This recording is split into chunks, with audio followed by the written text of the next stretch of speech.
ಈಗ ನೀವು ಹೇಳಿದ್ರಲ್ಲ ಈ ಕಾಂಪ್ಲೆಕ್ಸ್, ಇದೇ ಕಾಂಪ್ಲೆಕ್ಸ್ ನಲ್ಲಿ ಕೂತು LETಯ ಚಟುವಟಿಕೆಗಳು ಬಹಳ ಹೆಚ್ಚಾಗಿ ನಡೀತಾ ಇತ್ತು ಅನ್ನುವಂಥದ್ದು ಗೊತ್ತಾಗ್ತಾ ಇದೆ. 200 ಎಕರೆ ಪ್ರದೇಶದಲ್ಲಿ ಹರಡ್ಕೊಂಡಿರುವಂತಹ ಕಾಂಪ್ಲೆಕ್ಸ್ ಅಂತ ಅಂದ್ರೆ ಏನ್ ತಮಾಷೆ ಸಂಗತಿನ? ಜಸ್ಟ್ ಇಮ್ಯಾಜಿನ್, 200 ಎಕರೆ. ಅಂದ್ರೆ ಇಡೀ ವಿಶ್ವದಲ್ಲೇ ಭಯೋತ್ಪಾದಕ ಸೌಲಭ್ಯ ಇಲ್ಲಿತ್ತು ಅಂತ ಕೂಡ ಹೇಳಲಾಗಿದೆ. 1980ರಲ್ಲಿ ಹಫೀಜ್ ಸೈಯದ್ ಇದನ್ನ ಸ್ಥಾಪನೆ ಕೂಡ ಮಾಡಿದ ಅನ್ನುವಂತಹ ವಿಚಾರ ಇದು. ಹೌದು. ಅಂದ್ರೆ ಈ ರೀತಿಯಾದ ಚಟುವಟಿಕೆಗಳು ಹೇಗೆ ನಡೀತಾ ಇದೆ ಇದೇನ್ ಭಾರತಕ್ಕೆ ಗೊತ್ತಿರ್ಲಿಲ್ವಾ?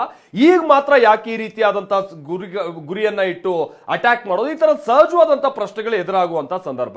ಅರ್ಕೇಶ್ ಅವರು ನಮ್ಮ ಜೊತೆಗೆ ಹಾಗೆ ಸಂಪರ್ಕದಲ್ಲಿದ್ದಾರೆ.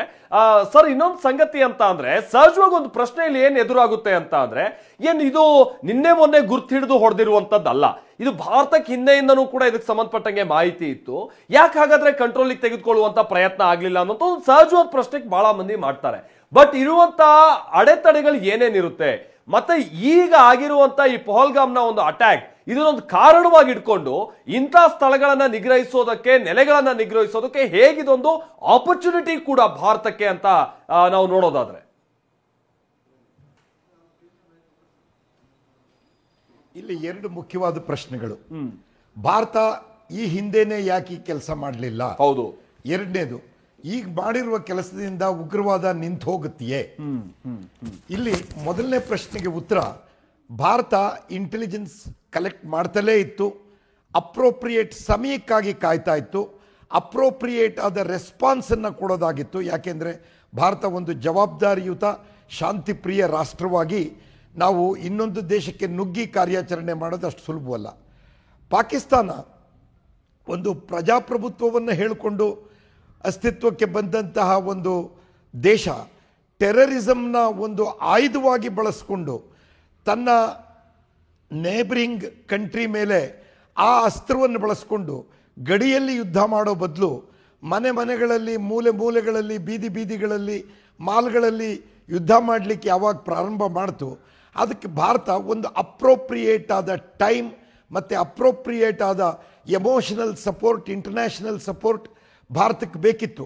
ನಮಗೆ ಶಕ್ತಿ ಇದೆ, ಮಾಹಿತಿ ಇದೆ ಅಂತ ಹೇಳಿ ನಾವು ಏಕ್ದಮ್ ಅವ್ರನ್ನ ಅಟ್ಯಾಕ್ ಮಾಡಿದರೆ ಇಂಟರ್ನ್ಯಾಷನಲ್ ಒಪಿನಿಯನ್ ಬೇರೆ ರೀತಿಯಲ್ಲಿ ರೂಪಿತವಾಗ್ತಾ ಇತ್ತು.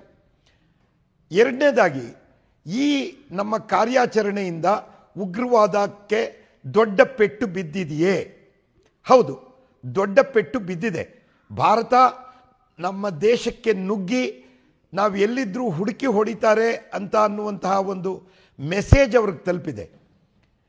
ಆದರೆ ಅವರೆಲ್ಲ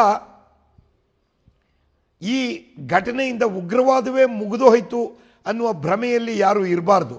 ಯಾಕೆಂದರೆ ಉಗ್ರವಾದ ಗರ್ಕೆ ಬೇರಿದ್ದ ಹಾಗೆ ಎಲ್ಲ ಕಡೆಗೆ ಹರಡ್ಕೊಂಡಿರುತ್ತೆ. ಅಲ್ಲಿ ಒಬ್ಬ ಸತ್ರೆ ಇನ್ನೊಬ್ಬ ಹುಟ್ಕೊಳ್ತಾನೆ. ಎಲ್ಲಿ ತನಕ ಪಾಕಿಸ್ತಾನದಲ್ಲಿ POKನಲ್ಲಿ ಬಡತನ ಇದೆಯೋ, ಎಲ್ಲಿ ತನಕ ಮೌಢ್ಯ, ಅವಿದ್ಯೆ, ಬಡತನ ಇದೆಯೋ, ಅಲ್ಲಿ ಈ ಥರದ ಉಗ್ರವಾದ ಒಂದು ಫರ್ಟೈಲ್ ಗ್ರೌಂಡ್ ಆಗುತ್ತೆ. ಈ ಉಗ್ರವಾದ ಬೆಳೀಲಿಕ್ಕೆ ಫರ್ಟೈಲ್ ಗ್ರೌಂಡ್ ಆಗುತ್ತೆ. ಆ ದೃಷ್ಟಿಯಿಂದ ಉಗ್ರವಾದ ಏಕ್ದಮ್ ನಿಂತು ಹೋಗುತ್ತೆ ಅಂತಲ್ಲ, ಎಲ್ಲಿ ತನಕ ಇಂಟರ್ನ್ಯಾಷನಲ್ ಪ್ರೆಷರ್ ಪಾಕಿಸ್ತಾನದ ಮೇಲೆ ಬೀಳಲ್ವೋ, ಅವ್ರ ಮೇಲೆ ಎಕನಾಮಿಕ್ ಪ್ರೆಷರ್, ಪೊಲಿಟಿಕಲ್ ಪ್ರೆಷರ್, ಈ ಎಲ್ಲ ಪ್ರೆಷರ್ಗಳು ಬೀಳಲ್ವೋ, ಅಲ್ಲಿ ತನಕ ಈ ಉಗ್ರವಾದ ನಡೆಯುತ್ತೆ. ಆ ಕೆಲಸ ಈಗ ಆಗ್ತಾ ಇದೆ ವಿಶ್ವದಾದ್ಯಂತ.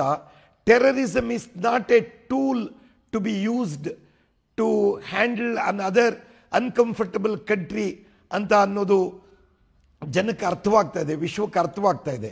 ಈ ದೃಷ್ಟಿಯಿಂದ ನಿನ್ನೆ ನಡೆದ ಘಟನೆ, ನಮ್ಮ ಸೈನಿಕರು ಏನು ತೀರ್ಮಾನ ತಗೊಂಡು ಏನು ಅಟ್ಯಾಕ್ ಮಾಡಿದ್ದಾರೆ, ಅದು ತೀರಾ ಅಪ್ರೋಪ್ರಿಯೇಟ್ ಆಗಿದೆ.